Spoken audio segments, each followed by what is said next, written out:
Attention all personnel. Incoming podcast.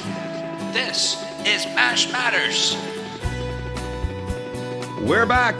MASH Matters, the podcast celebrating the greatest television show of all time. Thank you. Thank you. Yes. You know, they're standing. You all can't see that. Everyone is standing up. That's a standing ovation. Stand again. See? They're standing. Yep. Jeff Maxwell, thank you for once again joining me to talk about my favorite show and, you know, your favorite job. Well, thank you, Ryan Patrick, joining me to talk about my favorite job of all time. We are having such a good time doing MASH Matters. It's really a joy to do it. It really is. I really enjoy how much response we get every time I open up Facebook or every time I open up Twitter or MASH Matters email. There's so many new messages, so many new people coming to the podcast and listening for the first time, just discovering what we're doing here and saying some nice things and asking some great questions. Yes. And that's what we're going to do today is just run down some more questions. And we even have a couple of voicemails to throw in there as well. Response is phenomenal. New potters, as they say. Potters. Well, actually, I just said it. I don't think anybody else does, but... Would those be Colonel Potters? I like that. Very good. That's why you and I are doing this, Ryan Patrick. Yeah, the response is great. The money isn't so terrific, but the response is wonderful and very warming. Yeah, I don't think the money is ever going to come. And let me just tell you, people, if you're ever thinking about getting into podcasting for money, don't, because there is no money in podcasting. No. But there is fun. It is fun, and it is great to talk about, seriously, my favorite show of all time, and to be able to do it here with Jeff Maxwell, who played Private Igor, which honestly, and I'm not just saying this because you're here with me, Private Igor has always been one of my all-time favorite characters on the show as well. So the chance to be able to do this with you is an absolute dream. Thank you for making it happen. Well, thank you very much. That's a very kind thing to say. And I'll send you the check because I know how much you need it. Your family's going to eat next week, I promise.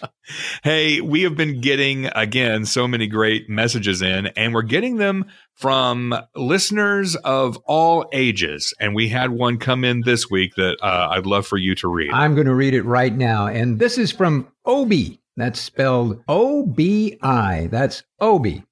Hi, my name is Obi. I'm still just a kid, and I really do like MASH. I am 12 years old, and I live in Cincinnati, Ohio. I have been watching with my dad since I was about 4, and I would love to be mentioned in the next podcast. You know, Obi, I don't think we can mention you in the next podcast. What do you think, Ryan? I'm not sure we can do that legally. Can we? Obi, can we mention Obi?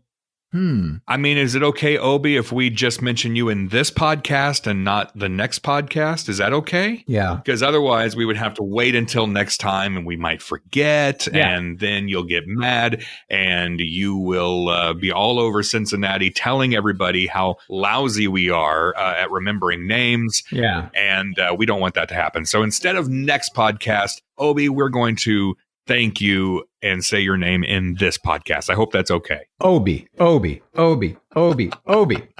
1, 2, 3, 4. Obi.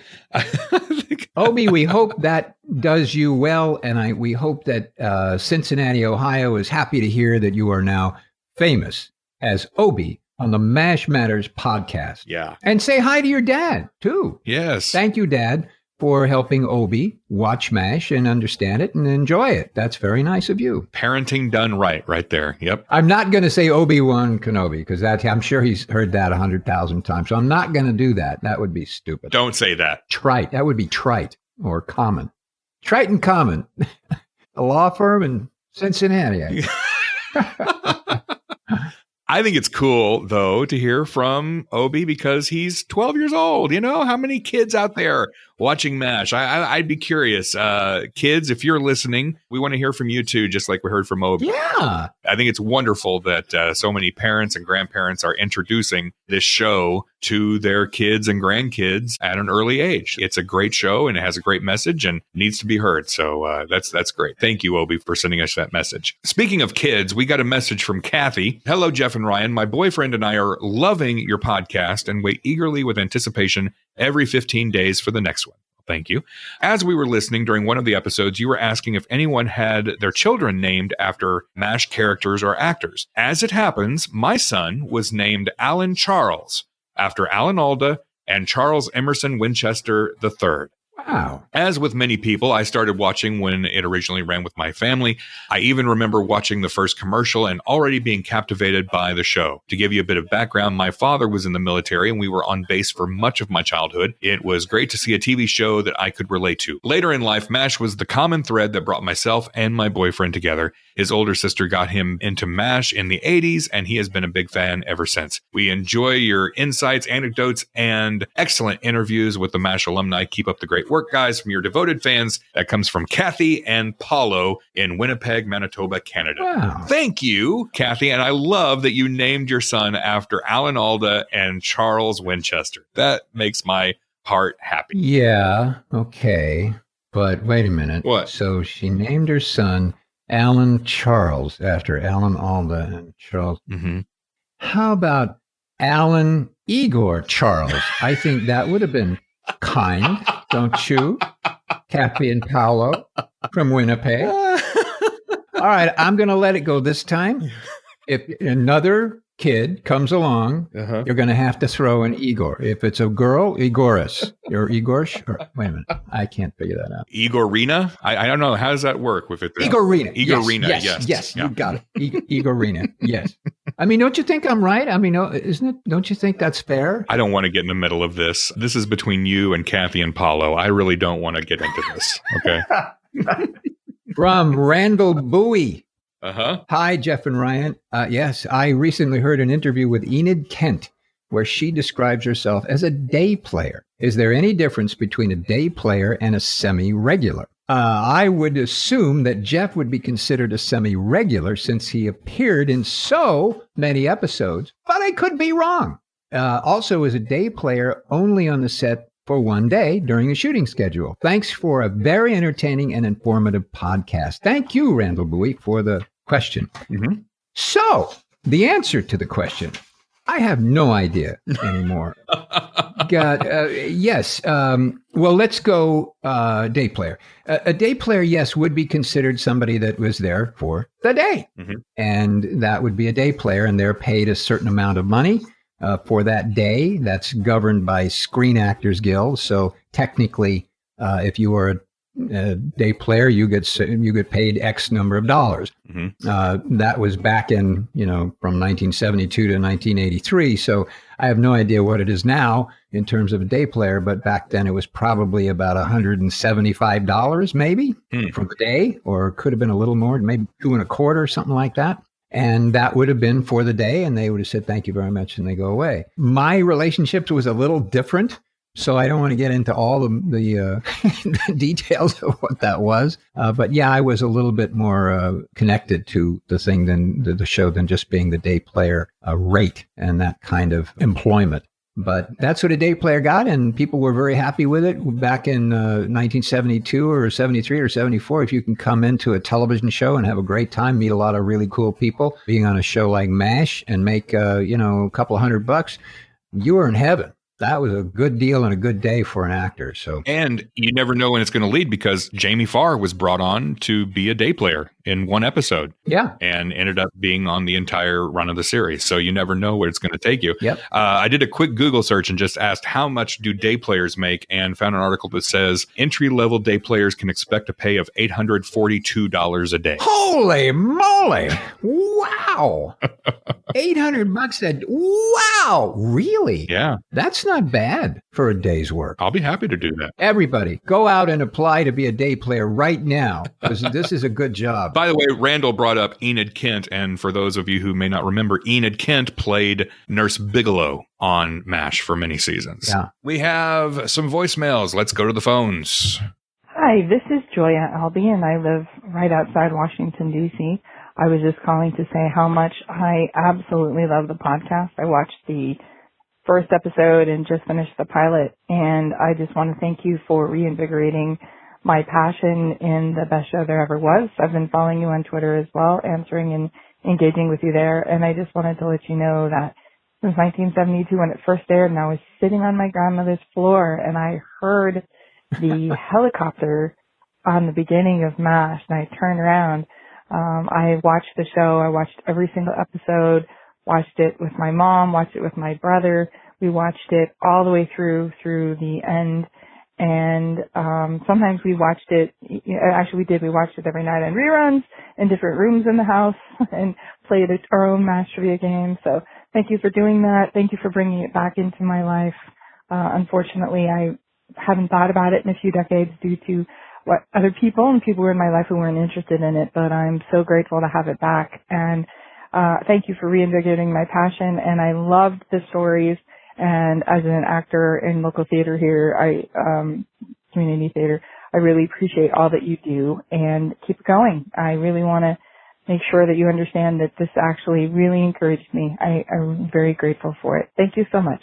Bye. I really am impressed. I'm so grateful to hear that. And it's such a warming feeling to hear that from people and what she has to say about the impact that not only the show has, but what we're doing has.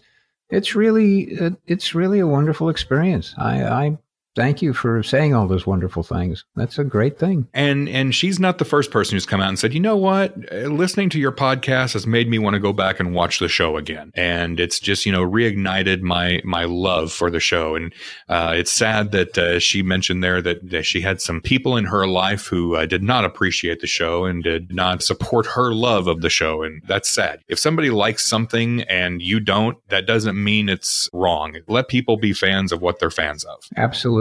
I agree. So anyway, thank you. We really appreciate that voicemail. And if you would like to call and leave a voicemail, you can do that by calling 513-436-4077. That's 513-436-4077. And who knows, we may play your voicemail here on the podcast. Just remember to keep your voicemail under 3 minutes. So a message came in this week on Facebook.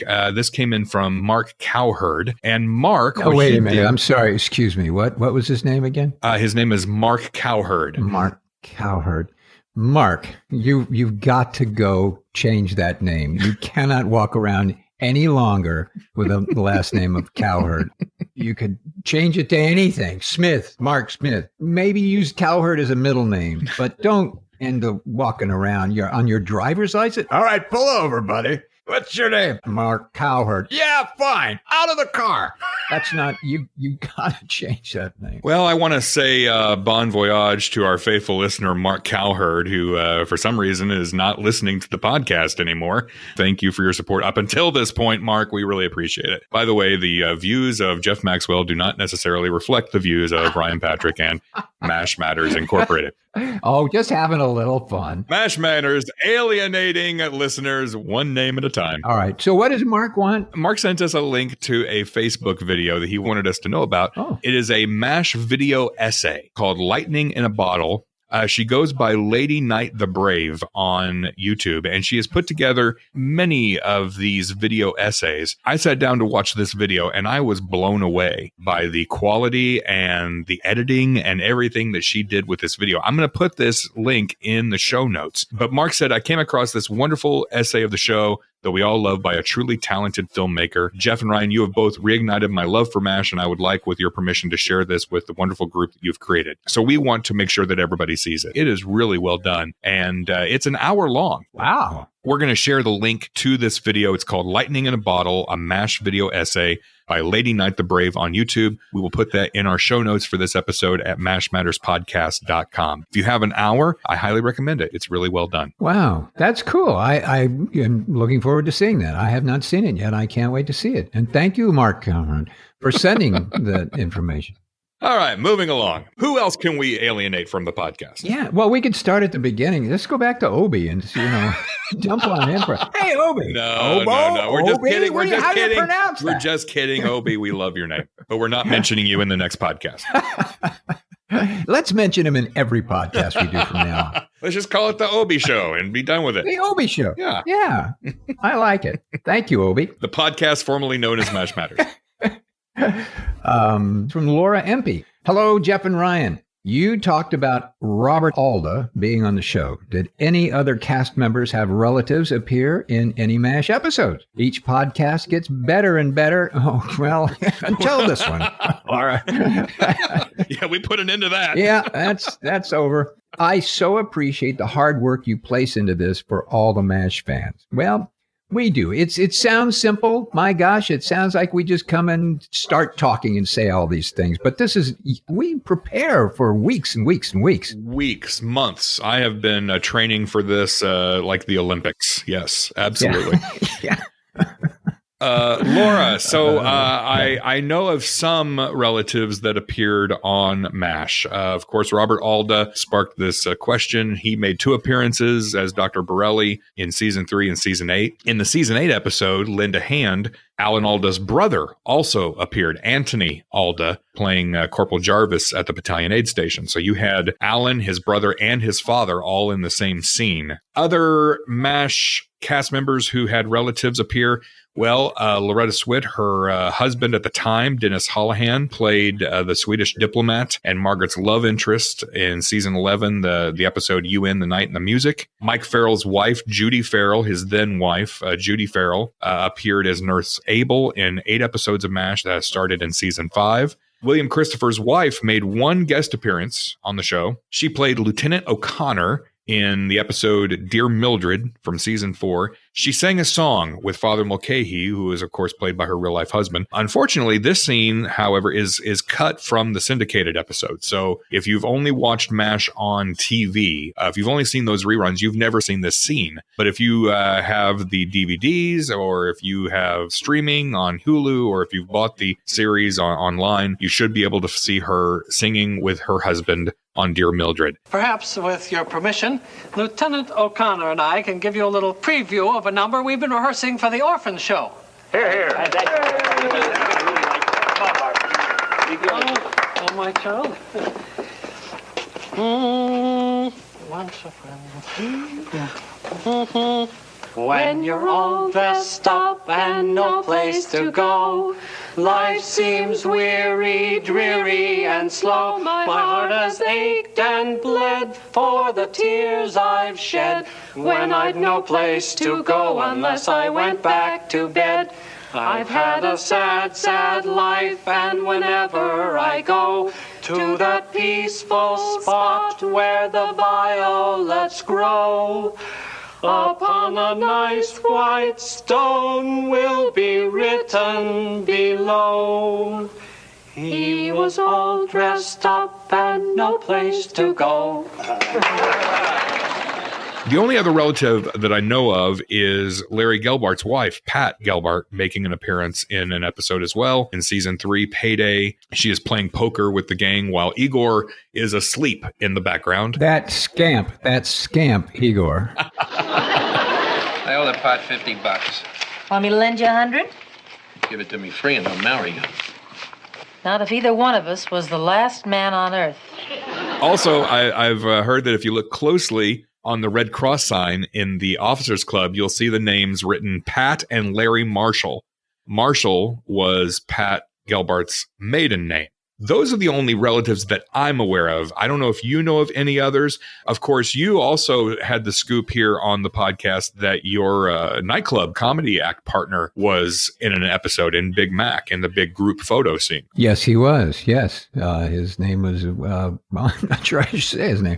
Bill Garrett was the name that he used for our comedy team, Garrett and Maxwell. Mm-hmm. And he was in that show. I think he was in a couple of them, actually. Okay. Nice looking young blonde guy. Standing right next to you in the group. Yeah, absolutely. Standing right next to me. That was really fun. That was a fun thing for us to have done.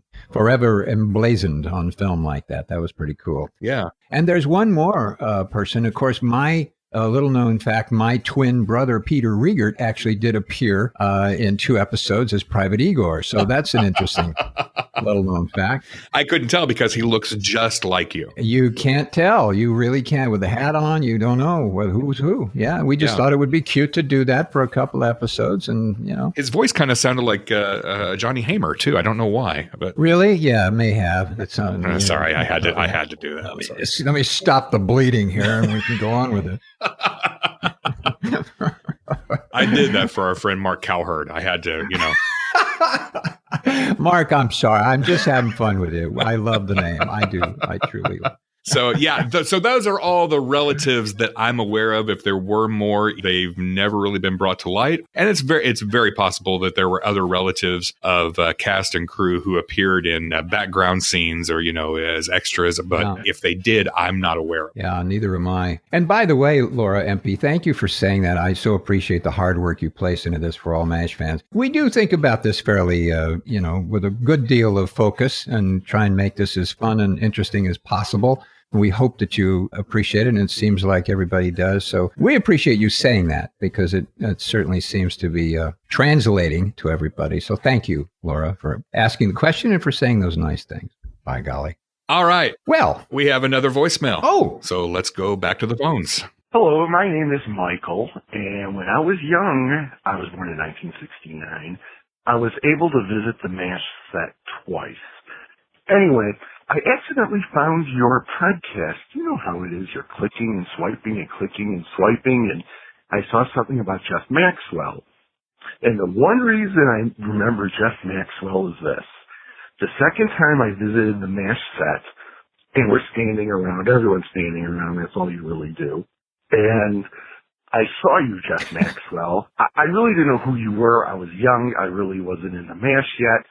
But you were eating like this giant sandwich, or at least I was a little kid. It was giant and looked really good.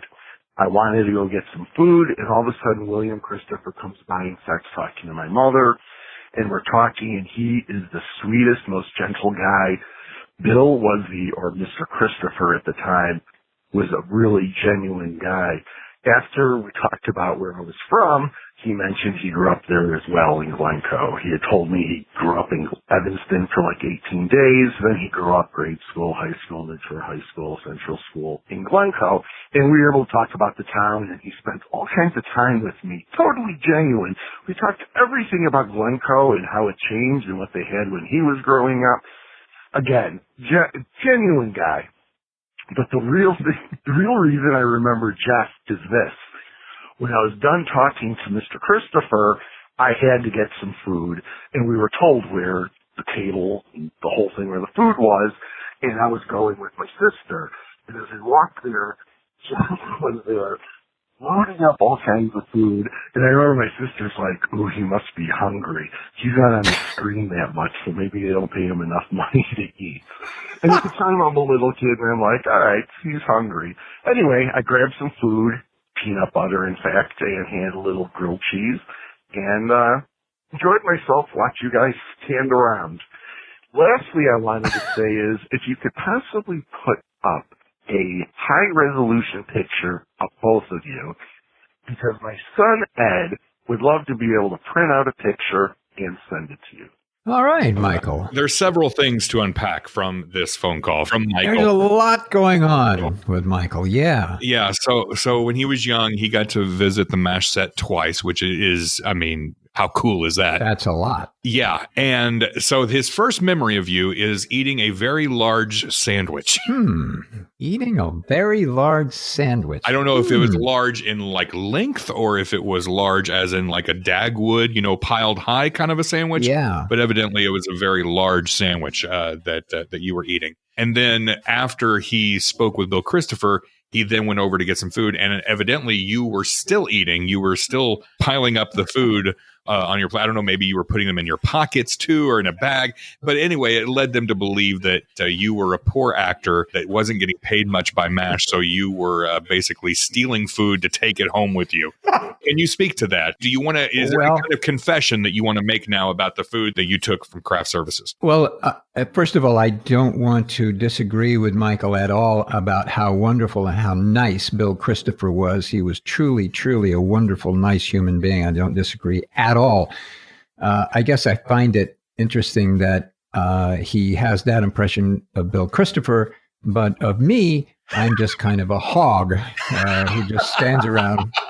Young boy goes with his sister, and his sister obviously felt sorry for me that I was, not eating enough because I wasn't being paid enough. And well, of course, that's true. That is true. I certainly wasn't paid enough. Yeah. I don't disagree there at all. Your sister's very, very bright. Must have had a very sophisticated understanding of the way show business pay went because, boy, that could have been very true. I just have this vision of these kids on the set watching you eat and feeling pity for you and like coming up and slipping a couple of dollars into your pocket, you know? A couple of bucks, yeah. Every lunch I made about $11 from that kind of thing. But it's funny. I remember I was kind of a goofy guy. Oh, gosh, can you tell? No, I can't believe that. Yeah, on the set, I would enjoy people coming in to visit. I was always involved with audiences coming from a nightclub background, so I liked the energy of audiences and people standing around, and I'd go up to them and I'd introduce myself or start kind of goofing around and having fun with everybody, clowning around. So I'm surprised they didn't do that with Michael and his sister, because I would usually, run after kids, because the kids love to have a good time and laugh and be silly, and I used to like to make faces and stuff like that. So I obviously I was so busy eating, I didn't have enough time to come over and say hello, and I apologize for doing that. I did used to eat a lot on I did. I was hungry. I was a hungry, starving actor. Sure. And yeah, we all were. And I whenever I got the chance to get free food and eat a lot of it, I did. So yeah, I can't deny it. Well, and plus your character was around food all the time. So I'm sure that standing there looking at food constantly made you hungry. Exactly. Yes, that's very true. That's all I thought about was food. Yeah. Well, that's cool. So Michael wants a picture of you and I, or he's asking if we could put up a picture of you and me, like a high resolution picture of the two of us, so that it can be downloaded. And his son, which I believe he said was Ed, is his son's name. So we have Ed and Obi now. Maybe they could, get together and like start a MASH club for kids or something. So here's the thing, Michael, we don't have a high resolution photo of the two of us. We do have a photo of the two of us. In fact, I think it's on the website. You can go and look. I believe it's on there from when we first met back in like 1999. Yeah. But it is not high resolution. I apologize for that. I'm hoping though that, we're kind of kicking around some ideas that maybe you and I will actually get to see one another again. Yes. Maybe sometime this year. So if that happens, we will have to take a photo together. Absolutely. And by then, the facelift will have healed and I'll be perfectly happy about everything that I... And maybe I can lose a few more pounds. That would be nice too. But right now I'm sorry to say we don't have a good current photo of us to print off. But again, if you're wanting to send anything to, especially to Jeff to sign, you can find the address there on our website, mashmatterspodcast.com. Just click on contact us and you'll find the address where you can send photos that you print off to Jeff, and he will sign them and send them back as long as you include a self-addressed stamped envelope. And $6,000. A money order for $6,000. Yes. I'm just kidding. That's just a joke about the $6,000. Speaking of food, Jeff. Yes, Ryan. Many years ago, you wrote a cookbook, and we haven't talked much about the book here on the podcast, and there's a reason for that. So, Jeff, I'm going to let you take it from here. Well, thank you, Ryan. Thank you very much. Yes, I did write a book called Secrets of the MASH Mess, The Lost Recipes of Private Igor. And I wrote the book because I kind of wanted to set the record straight and suggest that Igor was not really the bad, horrible cook that everybody thought he was, but actually a secret, wonderful chef. But he was just stuck with all the bad food that he was given in order to, give everybody else the food. So this was bad, powdered milk and so forth. But he was really a good chef. So given the right ingredients, all the things that he would have cooked and could have cooked would have been delicious. And so there are over 200 recipes in the book that are terrific, and they're delicious recipes that you can cook at home. So it is a cookbook. Indeed, I wrote it as a cookbook, but I also wanted to tell the story of Igor, not only in pictures, but in letters home to his mother. He was writing home about his experiences on MASH that I thought would be interesting from his point of view. So we did the book, and it was released, I believe, in 1997, and it was a lot of fun, and it was very cute. I was very, very proud of it. I worked very hard to make sure that I included as much of MASH as I could, and as much of me in it as I could. There are stories, personal stories in the back of the book about my own opinions of everything. There are pictures and photographs that I took on the set, which I personally took in the back of the book. So all in all, I was very proud of it. It got terrific reviews. Everybody loved it. Something has come to my attention over the last 6 months, however, about the book. It is still on sale, and you can buy it on Amazon. I learned a few months ago, however, that the quality of the printing of the book, if you buy one, has degraded to the point that is, to me, insulting. I'm not proud of it anymore, and I feel kind of bad if people buy it and they get the book. They're getting something that is printed with terrible quality. I'm sorry about that. I have no control over it. However, what I'd like to say is I'm working and exploring all of my options to try and figure out how to remedy the problem.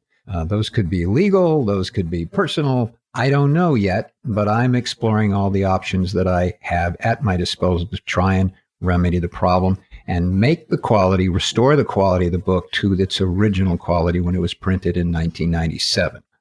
Having said that, I don't want to discourage anybody from buying the book. However, right now, I'd wait a little bit. Let me see what I can do. And when I know that the book has been restored to what I think it should look like and what I intended it to look like and what the publishers sort of originally intended it to look like, and my work has not been degraded to the point that it is now, I will let everybody know and say, hey, go buy 1 million copies of this. But right now, I'd say hold off. Don't buy my copy, Secrets of the MASH Mess, The Lost Recipes of Private Igor. And most people can buy it, and most people do buy it off of Amazon. It is on sale on Amazon.com. Again, you can go look at it. You can read the reviews. You can enjoy some of that, but I would suggest not buying it right now. That's my thought for the day about Secrets of the MASH Mess, The Lost Recipes of Private Igor. I'm very sorry that I have to say this, and I'm very sorry this happened. And again, I'm trying to figure out exactly why it happened and turn it around and make it right. But right now, don't buy it. Okay. That's an odd thing to say about somebody's work. Don't buy my book. Don't do that. Don't buy it, doggone it. Right.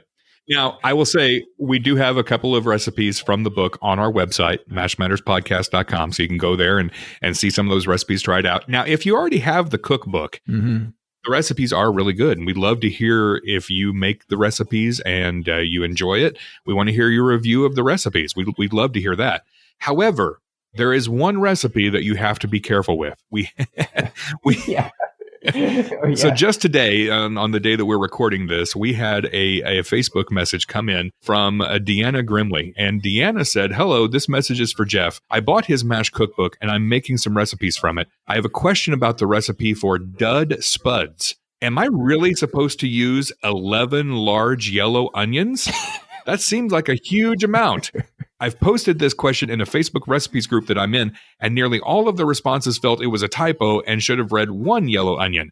I would be very grateful if Jeff could let me know. So we consulted Jeff's copy of the book, and lo and behold, Deanna, you have unearthed a 23-year-old typo. That we were not aware of. And I apologize to all those of you who cooked dud spuds with 11 yellow onions, large, 11 large. I couldn't have said just 11 little yellow ones. There's 11 large yellow onions.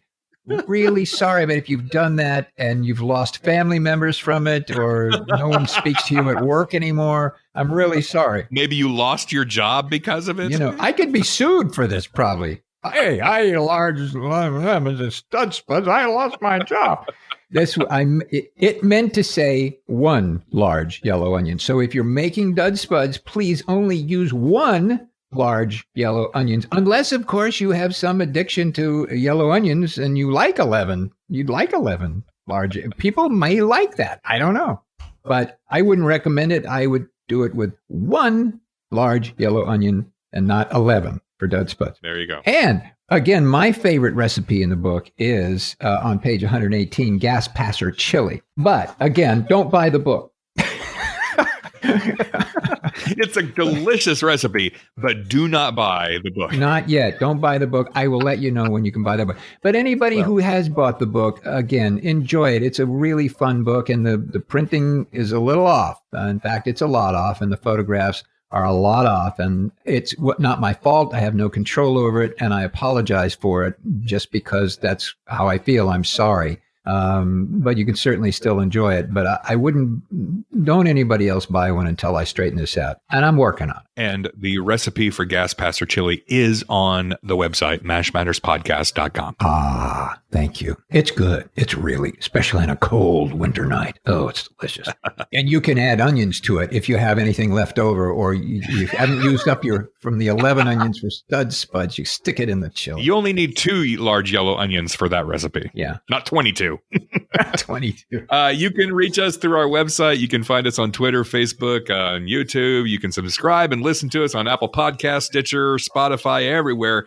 And please subscribe and leave a 5-star review on Apple Podcasts. We'd love to hear from you. If you would like to leave a voicemail, 513-436-4077. And you can email us, mashmatterspodcast@gmail.com. And don't forget, we just announced in the last episode, on episode 35, which is coming up soon, Gary Berghoff. Great interview. Great conversation we had with Gary. You're going to love it. That was a lot of fun. It was. And this has been a lot of fun. It has been. Thank you so much for all your messages and your voicemails. Keep them coming. We love hearing from you, and we will answer more in the next episode of Mash Matters. So until then, Jeff, thank you for everything. Thank you. I want to say bye to Obi because he wanted us to talk about him on this podcast. So bye, Obi. Yeah, he wanted us actually to talk about him on the next podcast, but Obi, I'm sorry. We're probably not going to do that. You're done, Obi. This has been the Obi Show, and until next time, here's looking up your old address.